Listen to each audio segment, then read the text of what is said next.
Bismillahirrahmanirrahim. Assalamualaikum warahmatullahi wabarakatuh. Waalaikumsalam warahmatullahi wabarakatuh. Ya. Alhamdulillah teman-teman, pada kesempatan kali ini kita bisa berjumpa kembali di podcast kita, podcast Iman atau Insan Mandiri. Nah, untuk pertemuan kali ini teman-teman, kita sudah kedatangan tamu, beliau Bapak Sukamto, selaku ketua dari pengurus di BMT Insan Mandiri. Assalamualaikum Bapak, kabar sehat pada kesempatan kali ini? Waalaikumsalam warahmatullahi wabarakatuh. Ya, karena berkah dan ridhonya Allah diberi kesehatan, kewarasan, dan semoga bisa meniti hidup ini sesuai dengan ridhonya Allah. Amin. Ya, alhamdulillah, terima kasih Bapak sudah menyempatkan waktu di podcast kita kali ini. Nah, ini kita ingin mengobrol sedikit saja Bapak mengenai pertemuan RAP kemarin atau rapat anggota perencanaan ya. Itu sebetulnya kegiatan apa ini Bapak? Iya. Baik, terima kasih teman-teman semuanya, anggota khususnya BMT Insan Mandiri, bahwa rapat anggota perencanaan ini adalah bagian dari tahapan-tahapan untuk menjalankan sistem bisnis di koperasi simpan pinjam bayar syariah. Jadi paling tidak di akhir Desember begini, di bulan Desember atau sebelumnya ada perencanaan untuk merencanakan tahun depan, tahun 2026 atau tahun berikutnya. Juga evaluasi pencapaian di 2025 ini, pencapaiannya kayak apa? Misalnya fundingnya, lendingnya, mungkin juga surplus hasil usahanya atau yang terkait. Nah, artinya bukan sekedar itu saja, tetapi termasuk varian-varian kegiatan bisnisnya, termasuk langkah-langkahnya, termasuk produknya. Nah, ini menjadi sebuah sistem evaluasi besar. Nah, puncak nanti di sana ada gabungan satu evaluasi pencapaian tahun ini dan 2025. Juga rencana tahun 2026. Jadi itu sifatnya seperti mengoreksi pada tahun ini, kemudian juga merencanakan atau memplanningkan yang akan datang 2026 seperti itu ya Pak. Misalnya contoh tahun ini misalnya kita buat planning, pertumbuhannya 10-12% misalnya. Kita akan buat formulasi berapa sih untuk pencapaian ke depan. Tentu berdasarkan angka-angka faktual. Tentu perencanaan ini akan dilihat juga sisi potensi diri. Potensi diri ada potensi daripada PMT, berapa tuh karyawannya. Nah, juga potensi tentang kekuatan IT. Nah, seperti misalnya jenengan kemarin juga buat konsep bareng-bareng berkaitan dengan IT dan pengembangannya. Juga mungkin kita lihat nanti perencanaan itu berdasarkan evaluasi yang berkaitan dengan kekuatan produk, kekuatan modal, kekuatan pangsa pasar, dan juga pesaing atau mitra. Nah, gitu. Jadi komprehensif. Jadi cukup banyak yang dikoreksi. Mungkin apa yang kurang di 2025 ini, kemudian nanti apa yang akan diperbaiki di 2026 seperti itu ya. Seperti halnya memetakan kekuatan mungkin ya. Nanti di 2026 kita akan melakukan apa saja seperti itu Bapak ya. Kemudian mungkin di dalam RAP itu siapa saja mungkin Bapak yang diundang gitu, yang turut hadir?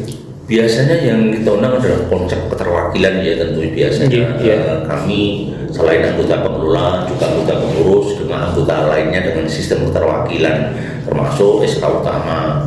Nah, kenapa begitu ya? Karena untuk membuat perencanaan konsep tidak perlu orang banyak ya. Mungkin yang penting ada konsep keterwakilan tersebut. Diwakilkan ya. Tidak mungkin orang sekian puluh ribu kita undang semua, nggak mungkin ya.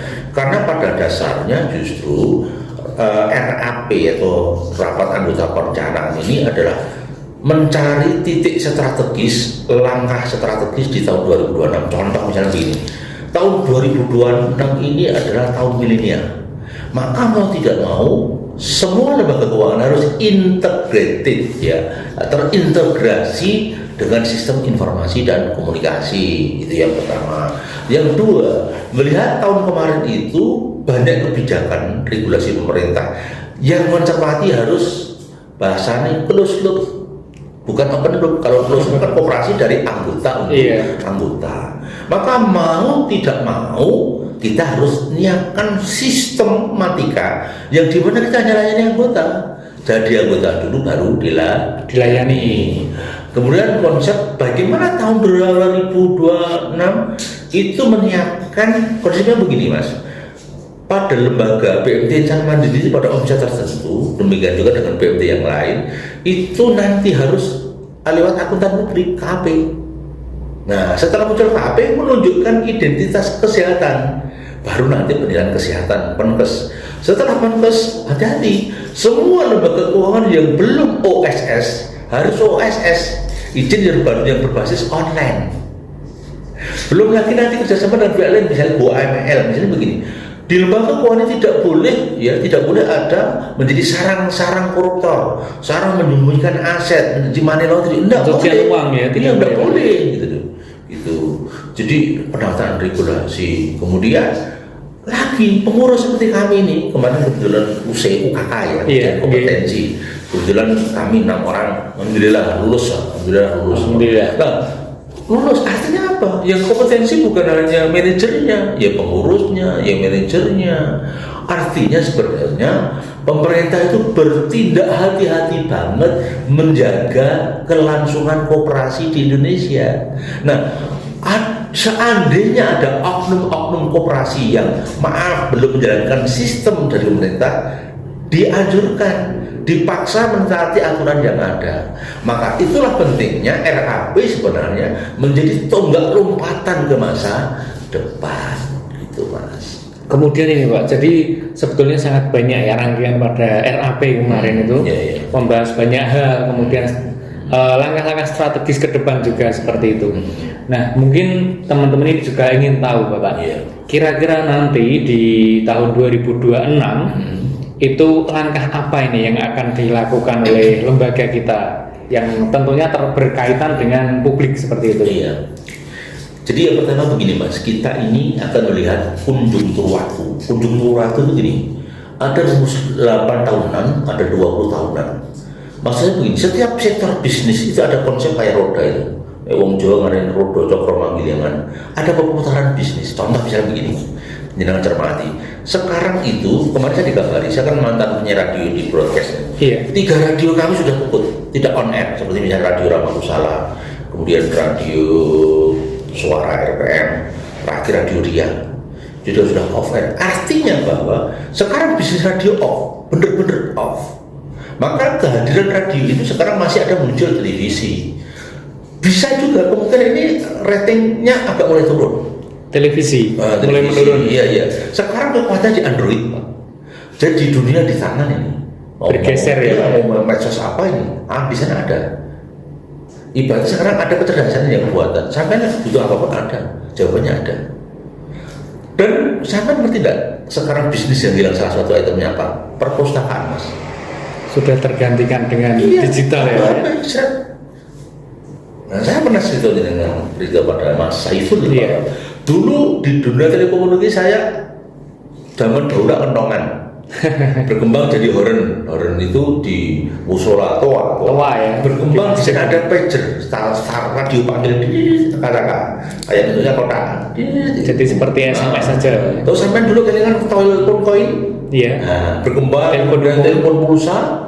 Kemudian telepon kabel berhilang, kabel mulai berkurang. Seperti warnet juga ya Pak ya. Warnet juga hilang. Warnet hilang. Saya ngomong dari sisi bisnis itu ada rotasi. Ada yang tumbuh, ada yang berkembang, ada yang hilang. Nah, bagaimana tahun 2026 ini? Kita tidak ya. Tahun ini adalah tahun perubahan. Satu, perubahan di pangsa pasar. Segmen online itu sudah memakan dulu 20%, sekarang 30-40%. Semakin naik ya, semakin tinggi. Pangsa manual itu masih ada sekitar 40%, 60%. Itu pun kalau di kota sudah banyak online, di daerah pun mulai dimakan oleh konsep online. Ya. Jadi sekarang untuk buat kantor, sekarang begini, saya ada dari studi warung makan ini, dia itu kecil, tapi omsetnya besar. Ternyata dia kerjasama dengan pihak ketiga yang bahasanya antar makanan. Oke, medsos, jadi pesan antar kan. intinya adalah dijual secara online juga. Ya, online. Sekarang ada bayangan beberapa lembaga ini sangat penting. Beberapa maaf nih swalayan mulai maaf ya munting. Kenapa? Orang beli bajunya dari swalayan bos, online bos. Shoppingnya nggak lagi Shopping, jalan-jalan ke mall ya. Nah pertanyaan saya, bagaimana koperasi ini, siapapun koperasi, lembaga keuangan harus membaca mana potensi bisnis yang turun, mana yang bangkit, mana yang akan tumbuh. Ini butuh kejelian, karena ada konjungtur waktu nih. Bahasanya roda, oh ini bisnis sedang hancur. Makanya, oh ini yang jaya tetap pertanian jalan. Tapi ingat, pertanian di sana ada misalnya alat sintan, alat pertanian ya, seperti traktor. Oh bisa juga menjadi mitranya koperasi pembiayaan. Oh misalnya saprodi bisa. Aku trading jangan cermati. Beberapa pasar tradisional mulai goyah. Karena tergempur kehadiran online tadi. Iya. Maka saya katakan berarti itu yang pertama adalah Mas. Yang kedua, bayangkan saja Mas, kalau di lembaga keuangan hanya sifatnya manual, hancur kan? Selesai. Maka kita harus seperti jenengan lakukan upgrade di sana sini. Oh sekarang marketing sudah pakai buku print book dan ini kan rutin zaman melawan Mas, berubah. Terus belum yang lain Pak.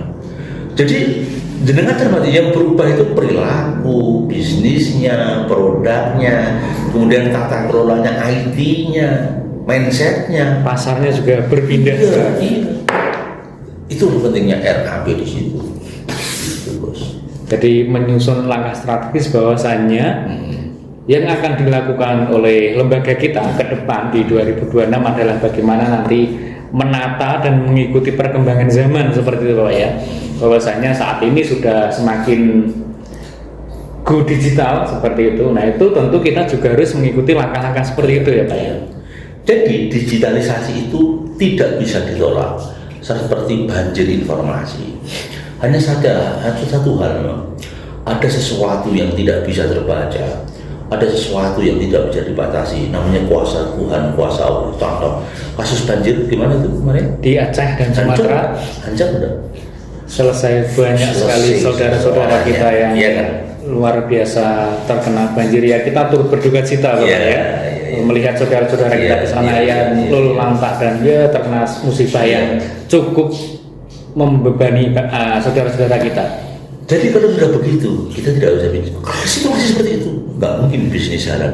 Situasi seperti itu nggak bisa bangkit. Maka saya katakan, kita bicara konsep ideal, itu kondisi normatif. Tidak ada demo besar, tidak ada perang besar, tidak krisis ekonomi. Tetapi lembaga keuangan seperti BMT Insan Mandiri harus menata diri. Bagaimana menyiapkan daya tahan survival, bagaimana menyiapkan mitra, bagaimana membangun trust kepercayaan, menangkatkan sistem, membuat rangkaian benteng yang kuat tidak dijebol diretas. Jadi banyak sekali langkah yang harus disiapkan ya. Nah tadi sudah disampaikan bahwasannya langkah ke depan di 2026 itu salah satunya adalah penguatan dari segi online dan juga digitalnya seperti itu ya Bapak ya. Iya betul. Mungkin teman-teman juga ingin tahu ini Bapak.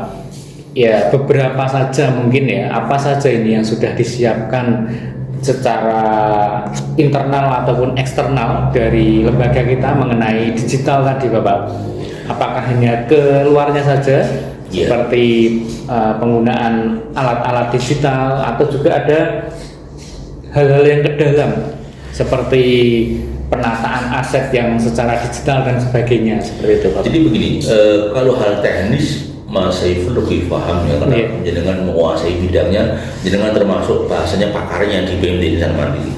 Tetapi beberapa fakta di internal misalnya, kami gunakan untuk penataan by sistem by data karyawan. Betul. Kami gunakan by sistem online berkaitan bahasanya by sistem berkaitan dengan agunan yang tertata. Agunan atau arsip juga. Arsip. Kemudian kami tata kelola, termasuk ke depan misalnya begini, ada anggota yang sudah 5 tahun ini nggak gabung. Di sana penataan chip. Kan satu anggota itu satu chip ya. Penataan anggotanya Ada peraturan yang kita buat persus bagaimana penataan chip. Oh setelah 3 tahun berarti ini tidak aktif, udah dilepas. Nanti kalau gabung, tapi data filenya ada. Tapi itu kalau gabung lagi, oke nanti masuk lagi yang baru. Jadi termasuk penataan chip itu itu menjadi salah satu prioritas di tahun 2026. Chief atau ID anggota. Ya, ID anggota. Kenapa? Ya anggota ini kan bisa berubah. Maaf ya, ada yang meninggal dunia. Iya, betul. Dan segala macamnya lah. Maka harus penataan ulang. Sehingga nanti benar-benar kita itu kan dilihat, Mas. Berapa aset kita, berapa anggota kita. Itu salah satu bagian penilaian kesehatan. Bagaimana ketersediaan modal kita, bagaimana likuiditas kita. Bagaimana kekuatan modal itu bisa menghasilkan keuntungan berapa suksesnya? Bagaimana biaya itu tertekan seminimal mungkin. Sehemat mungkin. Iya. Di sana masih item-item. Kita harus tetap pajak, bayar pajak. Kita harus taat bermitra dengan yang lain. Jadi bisnis itu yang cerdas adalah ketidakstabilan. Justru ya hakikat stabilitas adalah ketidakstabilan. Bahasanya gitu, kalau bisnis itu seperti karet yang longgar, bisa mengolah, bisa mengikat dan segala macamnya. Oke, mungkin saya sedikit menambahkan mengenai tadi digitalisasi seperti itu Bapak ya. Bahwasanya di lembaga kita untuk tahun 2026 Insya Allah kan sudah memetakan bagaimana nanti sistem arsip ya, mungkin teman-teman tahu mungkin ya Pak ya, bahwasanya arsip itu biasanya ada yang bentuknya kertas ataupun yang digital gitu ya. Itu nanti juga kita rapikan secara digital, bahwasanya arsip kita tentang akad-akad kita, akadnya si Pak A sampai si Pak Z gitu ya, itu nanti kita simpan di mana, kapan kejadian atau akadnya berlangsung itu kapan, itu kita digitalkan, kita record, disimpan di rak nomor berapa ya, seperti yang di perpustakaan itu ya, bahwasanya ini file ini berada di rak nomor berapa, kemudian posisinya di mana, itu kita buat digital sehingga nanti ketika dicari secara digital dari laptop atau dari komputer itu nanti akan langsung muncul atas nama Pak Saiful itu pembiayaannya, arsipnya ada di mana. Kemudian juga jaminan atau agunan juga kita digitalkan. Ini posisinya ada di mana, disimpan di mana, pada kapan masuknya, keluarnya kapan. Kemudian misalkan ada pergantian atau penukaran jaminan, mungkin ada kondisi khusus, jaminannya harus dilakukan mungkin apa gitu ya, sehingga diganti dengan jaminan yang lain, itu nanti juga terrecord kapan dia jaminannya itu diganti atau dirubah. Itu yang terkait internal ya, seperti halnya juga presensinya, kemudian nanti pengelolaan data karyawan, dan juga nanti ya kalau yang keluar bagaimana nanti pelayanan secara digitalnya juga semakin dikuatkan seperti itu teman-teman, untuk di era di tahun depan di 2026 seperti itu teman-teman semuanya. Kemudian mungkin Bapak terkait RAP ini, apa ini yang ingin ditekankan kepada teman-teman semuanya tentang kegiatan RAP kemarin sebelum kita closing statement katakanlah seperti itu Bapak? Jadi begini, berkaitan dengan setiap koperasi akan mengadakan RAP ini jadi titik strategis permenungan dan juga titik strategis untuk lompatan ke depan. Maka sebenarnya RAP ini menjadi jurus strategis, jadi antara masa lalu dan masa depan. Masa lalu menjadi catatan kita, pencapaian kita, kekurangan kita, dan masa depan adalah tujuan kita. Maka sebenarnya RAP itu di titik persimpangan mencoba mencari hikmah dan kesimpulan di catatan masa lalu sampai dengan Desember tadi dan menuju masa depan. Menyiapkan langkah masa depan. Masa depan. Kata kuncinya bahwa bisnis harus berkelanjutan. Harus sehat dan berkelanjutan seperti itu Bapak ya. Bisnis harus tumbuh. Harus tumbuh. Ketika terjadi inflasi berarti ini tumbuhnya harus lebih besar. Maka bisnis harus berkelanjutan, tumbuh, eksis. Maka butuh perencanaan yang matang. Salah satu di antaranya adalah RAP. Jadi RAP adalah wadah untuk merumuskan bagaimana lembaga ini terus tumbuh seperti itu Bapak ya. Eksis ya. Eksis. Oke, betul. Ya, mungkin seperti itu dulu mungkin Bapak. Terima kasih atas waktu dan kesempatannya sudah meluangkan waktu kita di podcast kita kali ini di sela-sela kesibukan Bapak gitu ya. Ya, demikian dulu teman-teman. Terima kasih sudah menyimak podcast kita membahas mengenai RAP, rapat anggota perencanaan pada tahun 2025 untuk merencanakan tahun 2026. Terima kasih sudah menyimak podcast kita. Demikian dulu. Wassalamualaikum warahmatullahi wabarakatuh. Waalaikumsalam warahmatullahi wabarakatuh.